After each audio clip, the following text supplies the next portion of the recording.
Welcome back into JumpStart Sports. Another episode, another day, another week. I'm here with my partner in crime, Jason Kopp. Jason, we are JumpStart Sports, and what are we here to do? We're here to jumpstart that morning. Good morning, Vietnam! Let's get right into it then. Right into it. Another great week of football. I guess we can, just start right off with Monday Night Football last night. The Washington football team at the Seattle Seahawks. Not a very thrilling game, Jason. I don't know how much of it you watched, but what did you see out there in that game? So this is actually a game for whatever reason I decided to watch till the end. What an idiot! Oh, what a loser! Good. Where it was just an awful game to watch. Watching Alex Collins from the Seattle Seahawks run the ball twice for 3 yards every single first and second down. And then watching the Seattle Seahawks go 3 and out right after that. Not the greatest game plan for a Washington football team who's actually been somewhat on the come up since their win against Tom Brady. It was pretty embarrassing the whole game. And I think, honestly, you could say that it tainted Russell Wilson's legacy since they haven't won a game that was actually a meaningful game since week 4 for a team not named the Jacksonville Jaguars. Right. I was actually at the Sixers game, watching a little basketball, so I missed the first half, but I caught the end of it, and it just wasn't a very exciting game from my point of view. You kind of bring up Russell Wilson's legacy, which is a really good point. He's done some great things, brought them a Super Bowl, been to a couple with them. Play clock at 5. Pass is intercepted at the goal line by Malcolm Butler. Unreal. But I think that area is just kind of slowly dwindling down. We talked before about, Pete Carroll there and how his days are numbered, but specifically focusing on Russell Wilson, the past 3 weeks for them, he's put together a combined 28 points, thrown for just 2 touchdowns. The past 2 games, I think he's barely eclipsed the 200-yard mark passing, and he just hasn't looked good. He has some solid receivers out there with Metcalf and Tyler Lockett, but you mentioned he didn't even get a target in the first half of the game last night, right? So I don't know if it's Russell Wilson and that finger, if he's still not 100%, if his days are just numbered. But the Seahawks are 3-8 now, I believe, and they're just not looking like how they used to play when they were out there dominating. They're just not that team anymore. Yeah, and it's like you said, I mean, since the Legion of Boom, it's kind of been downhill since then for their defense. Obviously they have their mainstay in Bobby Wagner, who's still elite. I think he's still an incredible talent. But I mean, they gave up 2 first-round picks, and I could be wrong on that, for Jamal Adams.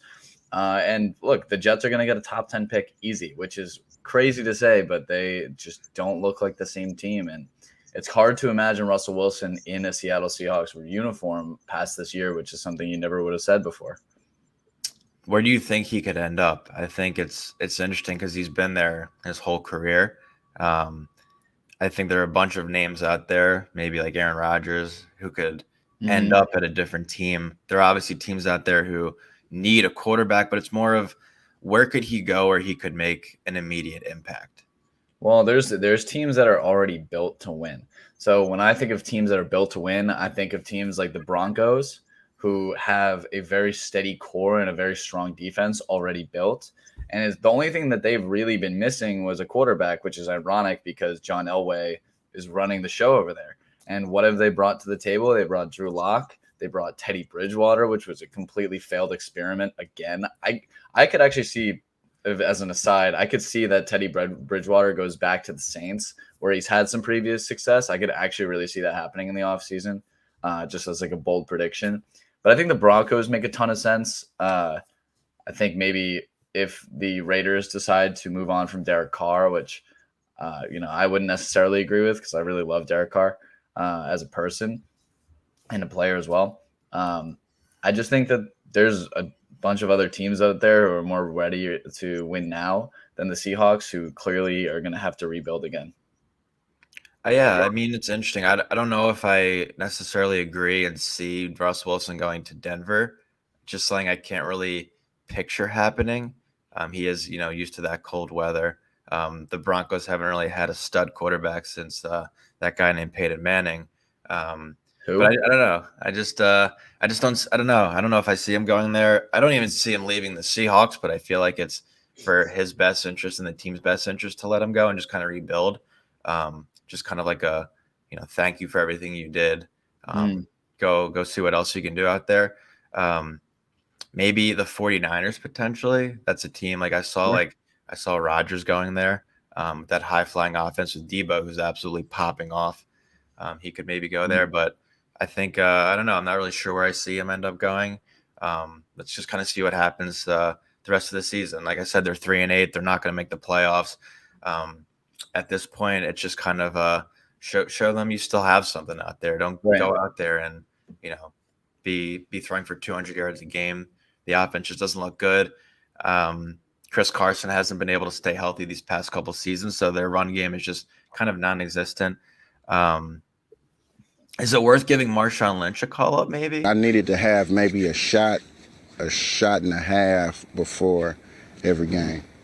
Of Hennessy. What you mean? I was thinking, Yeah. Gatorade. Gatorade. Yeah, I think so. I mean, Beastquake was only what, 7 years ago? It's never too late. It's never too late for a reunion. Beast mode. He did make a nice guest appearance on the show The League, if any of you ever seen it. Cheers to Taco Corp. Cheers. Well, as you know, Taco Corp had a record year. So I'm going to be paying you your dividend in Skittles. Come on, man. You know that's my thing, right, bro? No, I had no idea. That's how I pay everyone. It is right up your alley if you love football and specifically fantasy football and a lot of stupidity. And it's right for us. Fantastic show. And you made an appearance on the Peyton and Eli Monday Night cast, which is hilarious. Yeah. That's just like a dude who's just like so naturally funny because he just says whatever's on his mind. And like the thing he was saying about the shots he was taking, he was like, I took one for Big Bruh, I took one for Lil Bruh, I took one for me. He's a character, that's for sure. So Jay, let's talk a little bit about the Giants-Eagles game. I can kind of just give my recap of it a little bit from my perspective as a Birds fan. So this weekend, I traveled several miles away from my hometown to come into enemy territory. That's right. At MetLife Stadium. We didn't want you there.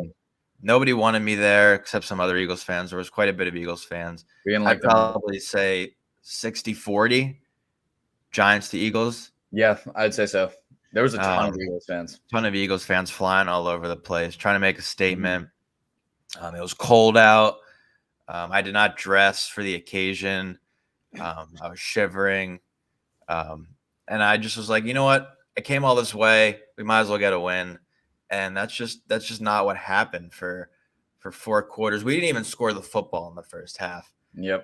And for 4 quarters, it was just nonsense. We dominated last week against the Saints, so I thought we were going to carry that momentum. I know we were definitely the favorites heading into the game. But Jalen Hurts just did not look good. He's showed it again to me that he cannot throw the football. He's just a run pass option quarterback as of right now. He's like Lamar 2.0, and it's worked at times. He rushed for over 70 yards, our leading rusher on the team. The running game just wasn't great. The passing game wasn't great. Scored 1 touchdown the whole game. It's pretty sad. It's hard to win a football game when you only score 7 points the whole game. Yep. And they still did. Yeah, the final was 13-7.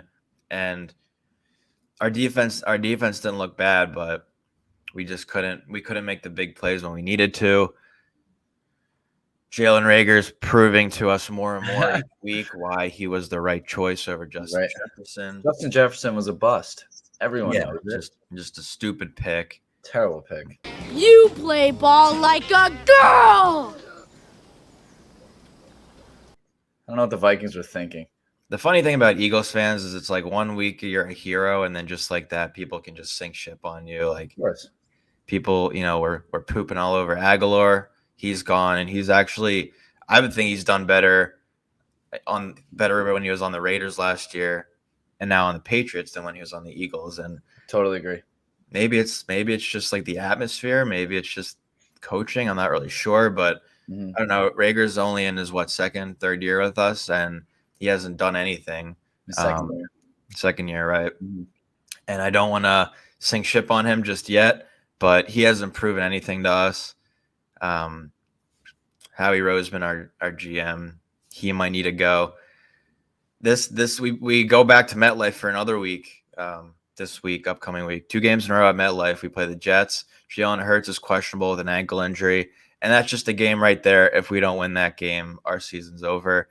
But the thing is, we're a game ahead of the Giants, and you guys are somehow still in the playoff hunt too. Yeah, it's embarrassing all around. I mean, with the Washington football team winning yesterday, they're actually now in the wild card, which is crazy to think about. Just because the NFC East is a joke. And my question to you is, like, as an Eagles fan, do you think there's some correlation between the fact that Jalen also makes really flashy plays from how the fans take him and like cherish him until he makes those like 3 interceptions during the Giants game and looks not the part?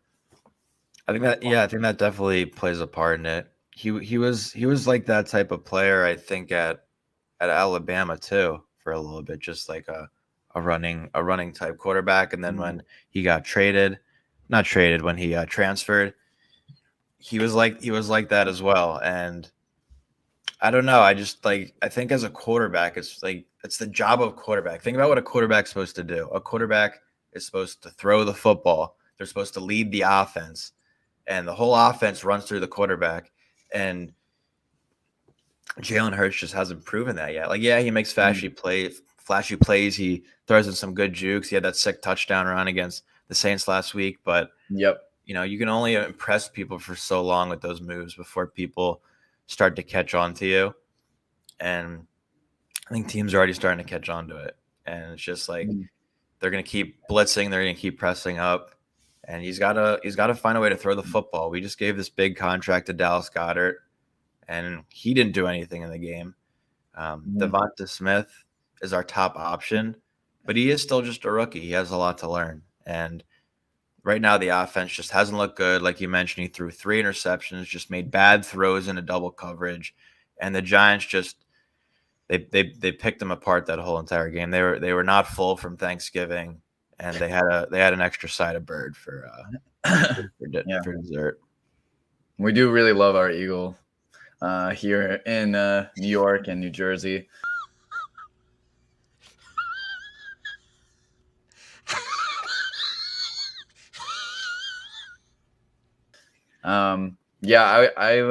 I'd agree with you. I mean, I think that the Giants just also are such a bad team. So with the expectation that we were going to be terrible going into it, like, I was so grateful to watch every Eagles fan, as sad as they were, especially my roommate. Like, it was the greatest thing to watch his face go from happy to miserable immediately. No! God, please, no! No! No! No! And that might have been better than the game itself. But it was just a terrible game all around. I mean, Jalen Hurts really, in my opinion, looked terrible too. I thought he easily could have had 4, maybe 5 interceptions. Daniel Jones did not look amazing either. And I called it last week when I said I was basically calling for Jason Garrett's job, that he had to be fired. Of course, immediately that same day, he got fired.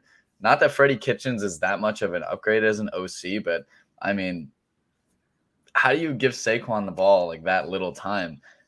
But I think the Giants just they're going to really have some stuff to figure out over the offseason. I'm sure they're going to fire Dave Gettleman, who has been atrocious as a GM, not rebuilding the O-line at all. Daniel Jones has no time. And you have Saquon, who I love Saquon to death as a Giants fan. But the reality is you had Wayne Gallman run behind the same O-line. You had, I don't know. I mean, you had other running backs as well, like Devontae Booker, who aren't the same talent, but they can do something. And Saquon, besides from the 32-yard run that he broke off, averaged, I think it was like -1.5 yards per carry. or something like that. He was like 10 for 8. It was outside of the 32-yard run. I mean, he's been putrid, and it sucks to watch that because he's so talented. And also Galladay only getting 3 catches on the day again just proves like I don't understand the signing if we're not going to give him the ball. So it's so frustrating all around. It's interesting bringing up Daniel Jones because, like I mentioned before, I really do believe in football. Your offense runs through your quarterback. When we drafted Jalen Hurts out of Oklahoma in that second round, there was so much controversy around that. We trade away our franchise quarterback in Carson Wentz, who's been playing very well. He put up a big fight this past week against the Bucs, even though they came up. Don't forget Nick Foles. Yeah, and Nick Foles, of course, won us a Super Bowl. Carson Wentz is doing really well once he leaves Philly. Jalen Hurts is our franchise quarterback right now, but I personally don't see him leading us anywhere. I don't know what's going to happen. We have to just kind of ride it out with him for another year or two and just kind of see what happens. But as a Giants fan, what are your thoughts on Daniel Jones? I personally don't see him being your franchise quarterback. I think he's got a lot of talent, a lot of heart, but I just don't think he has enough to be able to lead an offense to, victories every single Sunday. From the 12, Jones keeps, gets a block, takes off, and he is gone. Trying to stay upright, and he trips. Absolutely all alone, and he trips. Yeah, that's a good question. I think it's a tough one. I touched on it a little bit last week when we talked, but I think I don't know. Like Daniel Jones, I agree. Like it has so much talent, but I just don't see him necessarily being the franchise quarterback. He doesn't make. But part reason is because he has no time. Like if he had more time to throw, I would really like to see what he could bring to the table. It's just he has no time to throw. And also, I don't understand the offensive schemes when you have guys like who you brought in, like a Kenny Galladay, right? You bring in Kyle Rudolph from the Vikings, who are and granted Kyle Rudolph's been hurt, but these are like the red zone threats, the third down options that we were supposed to come into the year. We were supposed to give them the rock, and we were supposed to let them do their thing. Like Kadarius Toney is an incredibly explosive athlete out of the backfield, out of a split out wide in the slot. He could be anywhere. He's played quarterback for us, and arguably better than Daniel Jones. And maybe that's just the change we need is Kadarius Toney as our new quarterback of the future. So you guys play the Dolphins this week, a winnable matchup. They won this past week over the Panthers, but it's a winnable matchup. You're on the road. Yeah. But I just feel like I know they're being cautious with Saquon. I think that was the healthiest he's looked this past week in a while. But if you give him 30 touches, give Galladay 30 targets, I don't think anything bad can come out of that. I don't know how you could possibly manage 30 targets, but I like the enthusiasm. No. 30 touches for Saquon and like 15 targets for Galladay. And if Kadarius Toney plays, you have another threat out there as well. I agree with you. But the Dolphins have been hot too. They've been good. They have been. Tua has played very well in the past few weeks, surprisingly so. And I feel like this is actually a really great segue to leading into one of our next topics, which is, the parallels, I think, between Tua and Cam and arguably Taysom Hill, if he does maintain the starting role. I feel like they all are in the same kind of position where they're going to be the starters for the rest of the year. And the question becomes, will they become the future of the team as well? Obviously, there was tons of rumors with Deshaun Watson to the Miami Dolphins. I think that was very real to happening. If you watched that interview with Brian Flores, he looked, terrible trying to answer the questions because obviously they were entertaining it. You have to. He's an elite talent despite his off-field issues.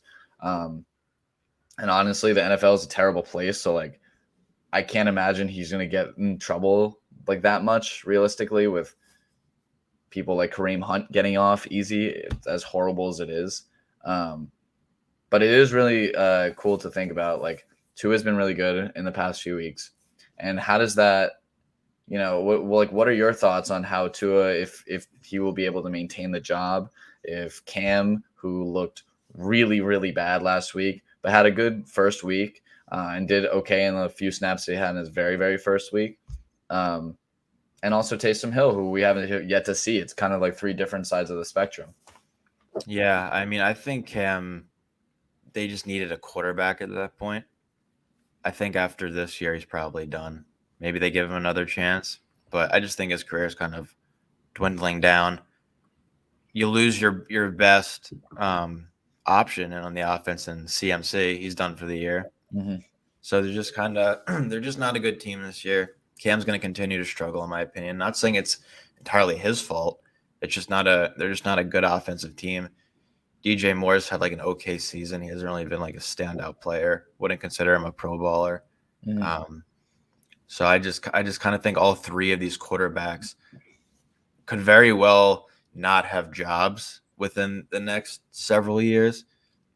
This is Taysom Hill's really first chance of kind of proving himself. But he's just kind of like he finds his way to have a job. He can do, he's a man of all traits, but I just don't see him leading. When you think of the Saints offense, a healthy Saints offense with Kamara back there, Michael Thomas in there, do you think of Taysom Hill as being the guy to lead them to a playoff win? Listen, I mean, Taysom Hill is the most valuable player on that team because while Alvin Kamara is the splashy pick, you have Taysom Hill who plays defensive end. He plays special teams. He was the return man for a long time. He is quarterback, running back, tight end, fullback. Like the dude, wide receiver. He is all over the place. I'm sure he's played defensive back. Someone can definitely fact check me on that. I think he's totally played defensive back. This guy does everything. Sean Payton friggin' loves him. Maybe he finishes up this season for them, but next year, I don't think he'll be the starting quarterback. That's an opportunity where they need to, like you said, go after Teddy, maybe go after Russ, maybe go after Rodgers potentially, or you go for a quarterback in the draft. But you need a quarterback who can sling that ball to your weapons. Who knows what's going to happen with Mikey T? But yeah, Michael Thomas healthy next year. I mean, Russell Wilson could be a really interesting addition to that team. And then Tua too. I don't want to sink the ship on him. I think he's definitely got some skill out of Alabama. He can definitely sling the ball, but he's still young. He still needs to prove himself. The Dolphins need to get themselves some more weapons for sure. So I don't want to sink the ship on him, but as of right now, there's definitely the question mark in the air on him. Yep, totally agree. That's for sure.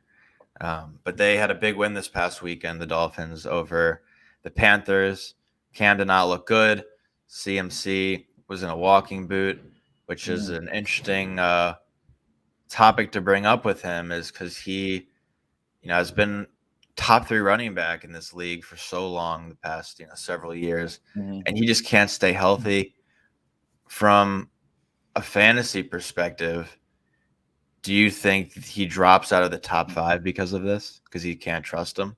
Yeah, it's something to really think about. I think Jonathan Taylor will probably be either 1 or 2. Derrick Henry. I mean, Derrick Henry is a superhuman, so he's going to come back and still be incredible. I can only imagine. Also, just look at that Titans offense without him, and they're pathetic. Yeah. So he obviously was the engine. So I think those two. Dalvin Cook also, there's just been so many injuries. Like Dalvin Cook again is going to be out for another 2 weeks. Kamara's been out for the last 3. It's tough to say that McCaffrey's such a cheat code when he's on the field. I think I personally would still risk it and put him in the top 5. I just feel like it's such a risk reward, but ultimately fantasy football is all risk reward. Oh yeah, 100%. So I would probably risk it for the biscuit. You have to. Biscuits are good. Right, I love especially biscuits. dipped in gravy, but you have to take chances, especially in fantasy. And it is like, the way I look at it is, it's kind of like, you have to have the skill there, but it's like 70% luck. You just have to get lucky. When you have a healthy McCaffrey out there, he's getting you anywhere from 20 to 35 points a week. But it's you need to really draft players who you can rely on. Joe Mixon's been popping off these past couple of weeks, but I didn't touch him because I feel like I can never trust him. And trust is everything. That's right. Well, Joe Mixon broke my heart last year and then shattered it and then sat on it. I ate it up. Yeah, it's just I couldn't trust him. He broke my heart.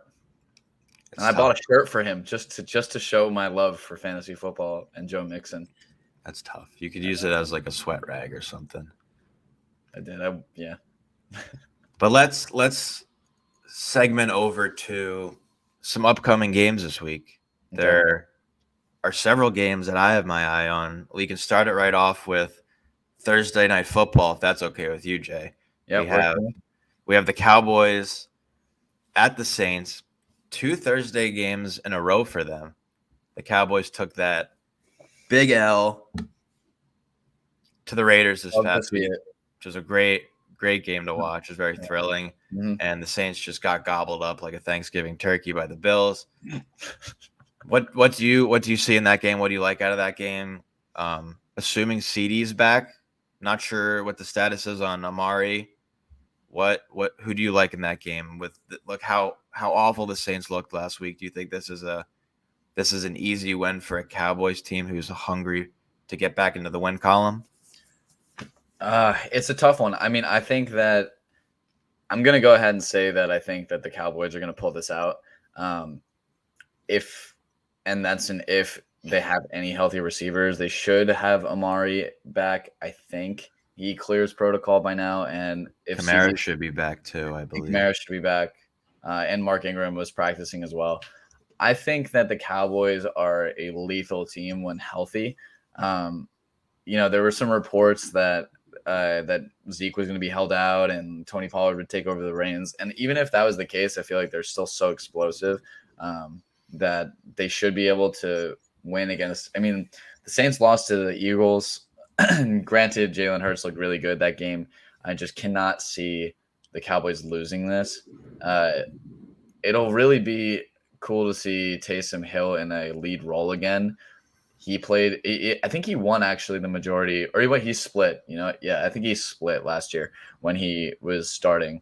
But Alvin Kamara did virtually nothing when he was healthy, and Taysom Hill is the goal line back there, taking over for them. So that's kind of like what I think, and how the Saints have no options on offense either right now without Kamara, so it's tough to see them winning. But the Cowboys defense got absolutely clobbered by the Raiders last week. So what do you think? Yeah, they got spanked, that's for sure. For a Raiders team that was not looking so hot, they put up 30-plus points against them. They made their offense look pretty good. They make Derek Carr look like a stud out there. But as enjoyable as it is for me to watch the Cowgirls lose, I think that they need this win on the road to really maintain their dominance at the top of the NFC East. God forbid, you'd hate to see the Eagles or Giants crawl up there and snag that division from them. I just don't even see it being possible. No, I think this should be a relatively, I don't know if it'll say, I don't want to say exciting game or interesting, but I think it, is a unique game, and the Cowboys will find a way to take this one. Yeah. Yeah. Are there any other games that caught your eye? Yeah, there are some other games for sure. Chargers, Bengals, I have my eye on. The Chargers came off of a big win over the Steelers, and then this week they lose to the Broncos. I'm not saying the Broncos are a bad team. I'm not trying to belittle them at all, but I wouldn't consider them a playoff team. So that was a very surprising loss for me. Mm-hmm. I think that's a big game for the Chargers to bounce back in. And then, as you saw, the Bengals, who have been kind of streaky this year, they look really great one week, and then the next week they're just But this past week they really stuck it to the Pittsburgh Steelers. I think that game was a statement game for the Bengals as much as it was a statement that the Steelers need to figure out what the hell they're going to do with the quarterback of the future. Obviously, they have Dwayne Haskins, behind Ben, who they haven't even played. They have Mason Rudolph, who can't stop fighting with Myles Garrett. Like, what the hell are they going to do? They're just not even in a good draft position where they could get one of the like top end quarterbacks, even though it's not very strong this year. Yeah, the Bengals have had their number the past couple of seasons. They look really good. Joe Burrow's really, making a statement in this league. Joe Mixon's been popping off. Jamar Chase is doing his thing. Mm-hmm. The Bengals are going to, be an interesting team to watch for the rest of the season and throughout the playoffs if they can make a run. Absolutely. So definitely a game to watch there. And then, a clash of AFC North teams. You have Ravens and Steelers. That's an interesting game because the Ravens didn't look good this past week, even though Lamar got them that 16-10 win. They just didn't look very good in that game against the Browns. They have the Steelers this week. The Steelers are home. They're hungry for a win. They want to bounce back after losing these past 2 weeks. Najee needs to get back on track. I know you would like that for your fantasy sake. So that's an interesting game to watch. I think the Ravens will probably sneak away with that one. I think so too. But definitely interesting matchup there. And then just to look at the Sunday night and Monday night games, we have the Broncos Chiefs. Chiefs coming off a bye week. Broncos building momentum after that win. I think that was a fluke game. I think the Broncos should not have won that game. I'd like to say you're right, and the Chiefs should handle them easily. Patty Mahomes would like to pop off for Tyreek Hill, 10 catches, maybe 400 yards and 5 tutties. Who knows? We'll see. That seems like not enough. Nah, the Chiefs should definitely handle them for sure. Yeah. And then you have Monday night game, which I think is going to be the best game of the week, most interesting. You have the New England Patriots of Boston heading to Buffalo, New York to face the Bills. Could be a very interesting they could potentially meet in the playoffs, I think. The Patriots are red hot. No one saw this coming. No one saw this coming. Bill Belichick is doing a great job with them. Mac Jones was proven to be a great pick. He's been phenomenal. The Bills have been kind of shaky. They dominated on Thanksgiving, but yeah, I think that's the most exciting game we have to look forward to this week. So because I'm just looking at their records as well. So the Patriots are 8-4 and the Bills are 7-4. So, I mean, if the Bills pull away with this win, I mean, do they take the AFC East? Like ultimately, I don't mean for the time being. Do they take the AFC East? Do you think? I think it's very possible. They, we have been kind of down. I feel like we haven't been as high on the Bills as we've been in the past couple of years. Many people probably thought we could see them getting to the AFC Championship game, but it's been kind of in question because their offense hasn't looked that great. Josh Allen hasn't been as dominant as he was last year. They have no running game. Stephon Diggs is playing much better, but he isn't putting up the numbers he put up last year. Cole Beasley's still good, but they just don't have that many offensive weapons. Their defense is great. It's just kind of, I think it's just kind of that. To answer your question, it rests in the hands of Josh Allen and what he's capable of doing for the remainder of the season. But the way the Patriots have looked, at this point, I wouldn't be surprised if they run away with it either. Right. It's just so interesting that the Bills are still favored in this game. Yeah, they are. Yeah, being the home team, Josh Allen, what they put up last week, they really dominated the Saints in that game. It makes sense that they're the favorites, I think. I just think that the Patriots are getting underrated. How do you count them out after what they've done for the past? They actually started off pretty shaky too, but Mac Jones is just getting his feet under him. He still has no weapons, and he's doing all of this. Like, I don't know. It's pretty impressive. That's all I'll have to say. Yeah, it is. It'll be an interesting game, that's for sure. But that's about all the time we have for our second episode. Thank you for tuning in. We appreciate your time, Jay.